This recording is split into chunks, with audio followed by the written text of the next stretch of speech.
Ma dai, sono già cose decise da Roma, per cui è inutile sta qui a manifestare, li prendiamo e basta.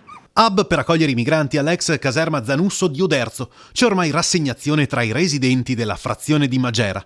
La decisione, ci dice questa signora, è già stata presa e le conseguenze le pagheremo solo noi cittadini. Sì, sono arrabbiata perché abbiamo, a parte diciamo il sindaco di adesso, di oggi, che non ci ha mai informato su queste cose, se non adesso a cose fatte.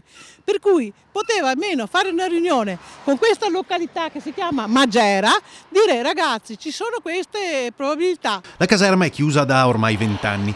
Più probabile venga riaperta la parte americana della base. Ci sono già delle casette che una volta ristrutturate potrebbero accogliere i profughi.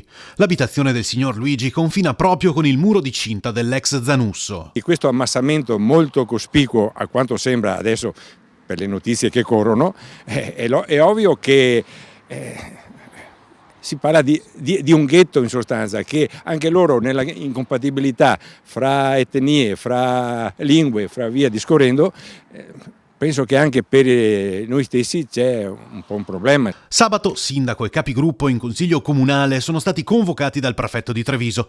Il 28 novembre invece è stato organizzato un corteo che partirà da Piazza Grande per arrivare proprio alla Zanusso. Siamo un po' restii ad ospitare i profughi, ma soprattutto perché vediamo la situazione in Italia che è abbastanza impegnativa e ancora l'Italia non è preparata, insomma, ecco.